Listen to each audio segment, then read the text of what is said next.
In this lesson, we're going to cover recognizing insider threats. Now, one of the most unpredictable and potentially dangerous aspects of security is the human element. You see, security isn't just about external hackers and malware. It's all about understanding and recognizing the risks that are posed by individuals within an organization that are often referred to as insider threats. These threats can be intentional or unintentional, and they can result from various factors, including personnel issues, financial struggles, and their dissatisfaction with their own job.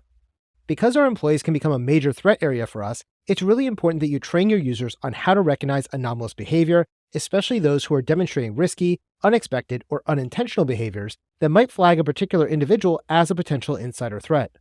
Now, it is important to remember that a user's behavior can be a clear indication that there is something malicious going on inside of your organization.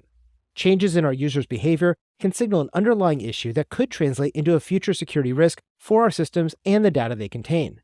For example, if you have a coworker who shows up to work drunk, or they're still severely hungover from the night before, this could be considered a risky behavior that is a sign that something isn't right inside of their personal lives.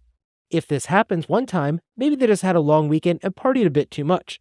But if you're seeing the same employee coming into work hungover every single day, this could be a sign of a major issue inside of their personal life. Now, why is this something that you need to consider as a cybersecurity professional? Well, if somebody is coming to work in an altered state like this, it can affect their productivity and their workplace safety, as well as raising some significant concerns about their judgment. Their impaired state could also lead to unintended disclosure of sensitive information or the intentional misconduct that occurs because of a compromised decision-making process inside of that individual. For example, I used to work for the US government, and for many of our positions, we were required to maintain a security clearance. Now, personnel who are reporting for duty in an altered state like this were considered to be a huge risk, and they were flagged to have their personal lives investigated a little bit more in depth because the US government has learned that people who have a substance abuse problem are more likely to be coerced into making poor decisions, like compromising the system's security on behalf of another nation-state or to sell government secrets to another nation-state. Next, you should also look for any signs that somebody is emotionally distressed. An individual who starts giving away their personal possessions or starts to show signs of depression may be undergoing some severe emotional turmoil. Now, you might be wondering, how does this relate to security? Well, again, individuals in an emotional distress may not be as vigilant in following security protocols, which could lead to unintentional breaches. Worse yet, they might be vulnerable to exploitation by malicious parties, your competitors, or even a nation-state actor who's trying to get an insider to help inside of their attacks.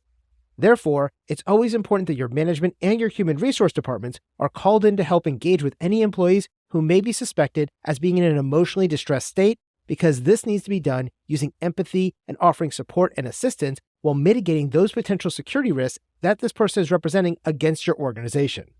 Now, let's talk about your lifestyle incongruences. Now, this is a funny term that's used inside the exam, but what we're really talking about here is when an employee is demonstrating a lifestyle that doesn't quite fit into their personal situation or financial structure. For example, if you're working as a system administrator who's making $80,000 per year, but you're driving around in a brand new $150,000 sports car and you're living in a $2 million home, this probably doesn't fit or align with your income or your financial structure. Now, does this kind of behavior automatically mean that that person is going to be an insider threat, or that they're going to be selling your organization's secrets to earn extra money? Well, no, not at all.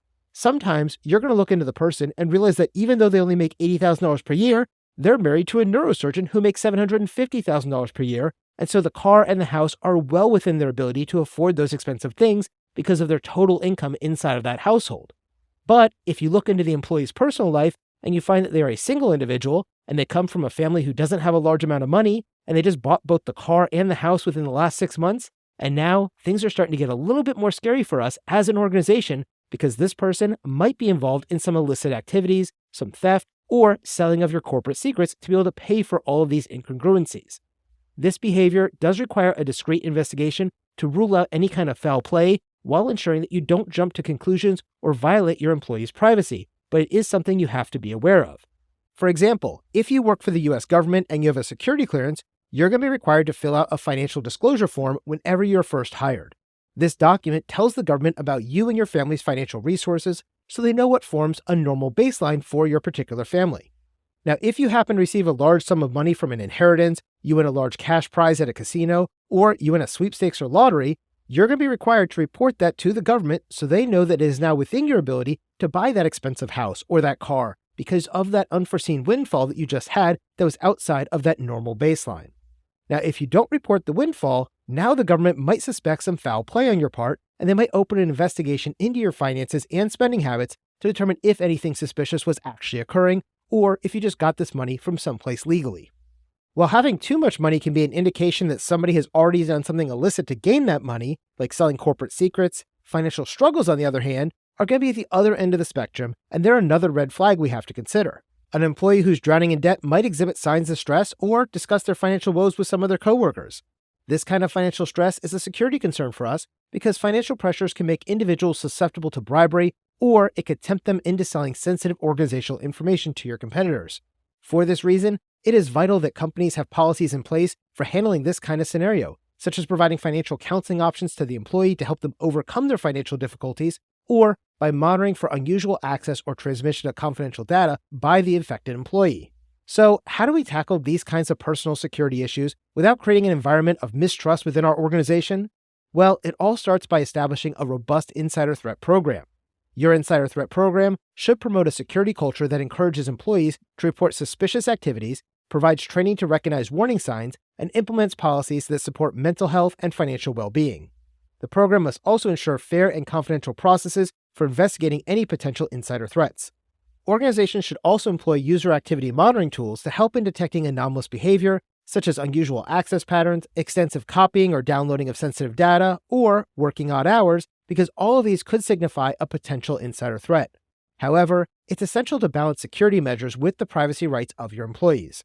So remember, recognizing insider threats is all about paying attention to the warning signs and having procedures in place to handle them appropriately while creating an environment where employees are comfortable seeking help and where the company takes proactive steps to mitigate your risks. Remember, a secure organization is not just one that has the best firewalls or the most robust encryption mechanisms, but it is the organization that is looking after its people because they understand that security starts from within. As cybersecurity professionals, we must always remain vigilant, empathetic, and proactive in recognizing and managing the human aspect of security threats. This approach not only safeguards sensitive information and assets, but it also fosters a supportive work environment that is essential for the holistic well-being of your organization.